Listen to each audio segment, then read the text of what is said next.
দল আমাদের কষ্ট, দল আমাদের আনন্দ, দল আমাদের সফলতা, দল আমাদের হতাশা, দল আমাদের আনন্দ, সবকিছু কিন্তু দল। এখন পার্টির চেয়ারপারসন যে কথাটি বলেছেন যে এইখানে সবাই আপনাদের সম্পর্কে জানে এবং আপনারা অনেকেই এনাদের সামনেই বড় হয়েছেন, অতীত বর্তমান ভবিষ্যৎ। তাহলে এই যে কমিটি, এই স্ট্যান্ডিং কমিটি ওনার সভাপতিত্বে, এইটার প্রতি আপনাদের আস্থা আছে তো? আমাদের তো অবশ্যই আস্থা আছে। তখন বলছে তাহলে আমরা সবাই মিলে বসে যে সিদ্ধান্তটা নেব সেটা আপনারা মেনে নেবেন। অবশ্যই মেনে নেব। আর উনি আরেকটা কথা বলেছেন যে এখানে ইচ্ছা করলে তার 1000 লোককে মেয়েদেরকে আমি প্রোভাইড করতে এমপিতে পারবো না। তো সেইখানে যখন 36টা নিবে, তো সেইখানে সকলেরই যোগ্যতা হয়তো অনেক, তারপরে তো বাদ পড়বে ম্যাক্সিমামটাই, 35 জনের ছাড়া বাদ বাকি তো বাদ পড়বে।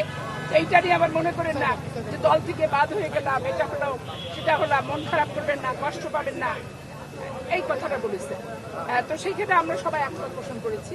একমত পোষণ করে আমরা সবাই ওনার সভাপতিত্বে স্ট্যান্ডিং কমিটিকে আমরা দায়িত্ব দিয়েছি যে উনি টোটাল 35টা গোটা বাংলাদেশ থেকে নির্ধারিত করে পার্লামেন্টের ফর্ম ফিল আপ করিয়ে পার্লামেন্টে পাঠাবে।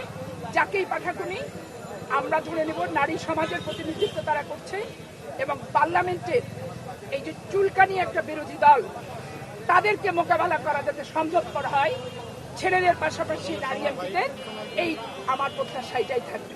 সংসদে দাঁড়িয়ে জনপ্রতিনিধিত্ব করতে পারবেন এমন প্রার্থীকে নেবেন, সে বিষয়ে আসলে কোনো আলোচনা হয়েছে কিনা বা কিছু জানতে চেয়েছে?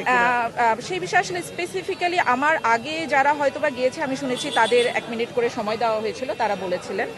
কিন্তু এখন যেহেতু এখনো প্রায় অর্ধেকের বেশি প্রার্থী বাহিরে অপেক্ষা করছেন, এত সকলের হয়তোবা করতে গেলে কালকে সকাল হয়ে যাবে, তো সেই জন্য ওনারা এখন এভাবেই ডিসিশন নিচ্ছে এবং এইভাবেই সকলেরটা শুনছেন।